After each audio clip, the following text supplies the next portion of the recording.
Era ele que erguia as casas onde antes só havia chão. Como um pássaro sem asas, ele subia com as casas que lhe brotavam da mão. Mas tudo desconhecia da sua grande missão. Não sabia, por exemplo, que a casa de um homem é um templo sem religião.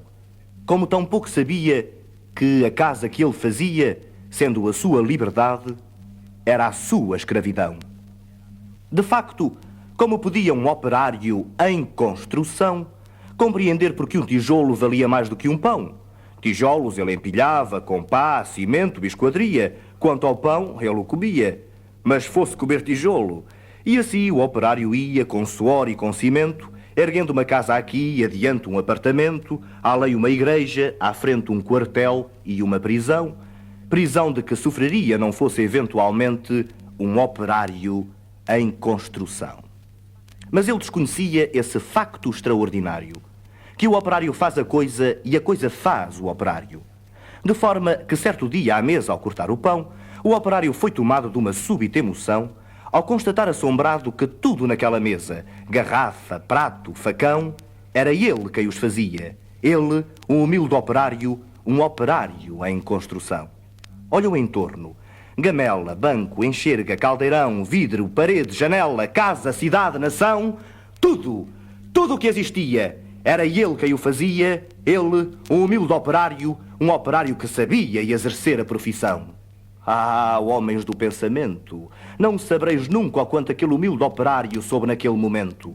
Naquela casa vazia que ele mesmo levantara, um mundo novo nascia de que sequer suspeitava. O operário emocionado olhou sua própria mão, sua rude mão de operário em construção, e olhando bem para ela, teve um segundo a impressão de que não havia no mundo coisa que fosse mais bela. Foi dentro da compreensão desse instante solitário que tal sua construção cresceu também o operário. Cresceu em alto e profundo, em largo e no coração, e como tudo que cresce, ele não cresceu em vão, pois além do que sabia, exercer a profissão, o operário adquiriu uma nova dimensão, a dimensão da poesia. E um facto novo se viu que a todos admirava. O que o operário dizia, outro operário escutava. E foi assim que o operário do edifício em construção, que sempre dizia sim, começou a dizer não.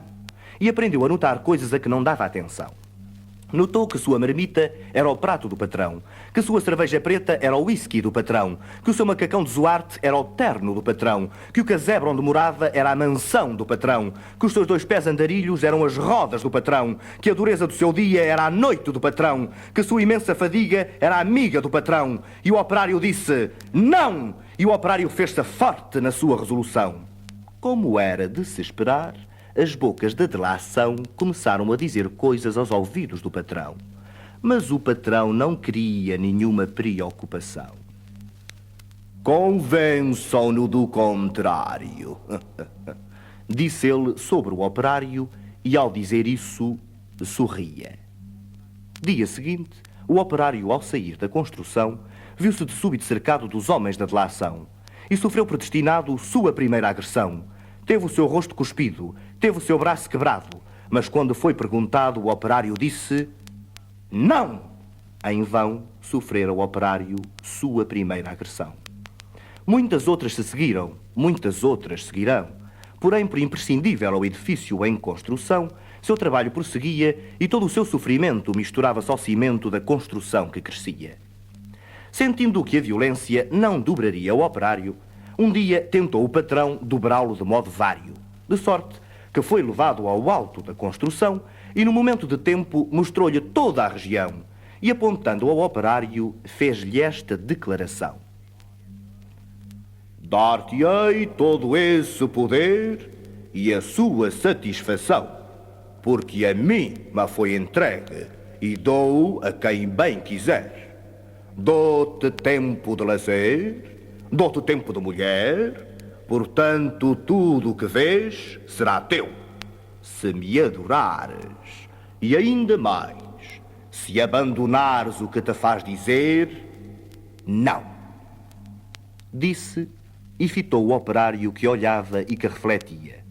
Mas o que via o operário, o patrão nunca veria. O operário via as casas e dentro das estruturas via coisas, objetos, produtos, manufaturas. Via tudo o que fazia o lucro do seu patrão. E em cada coisa que via, misteriosamente havia a marca da sua mão.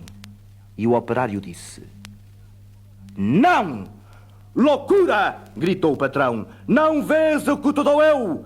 Mentira!" disse o operário. "Não podes dar-me o que é meu!" E um grande silêncio fez-se. Dentro do seu coração, um silêncio de martírios, um silêncio de prisão. Um silêncio povoado de pedidos de perdão. Um silêncio apavorado com o medo em solidão. Um silêncio de torturas e gritos de maldição. Um silêncio de fraturas a se arrastarem no chão. E o operário ouviu a voz de todos os seus irmãos que morreram por outros que viverão. Uma esperança sincera cresceu no seu coração e dentro da tarde mansa agigantou-se a razão de um homem pobre e esquecido, razão, porém, que fizera em operário construído o operário em construção.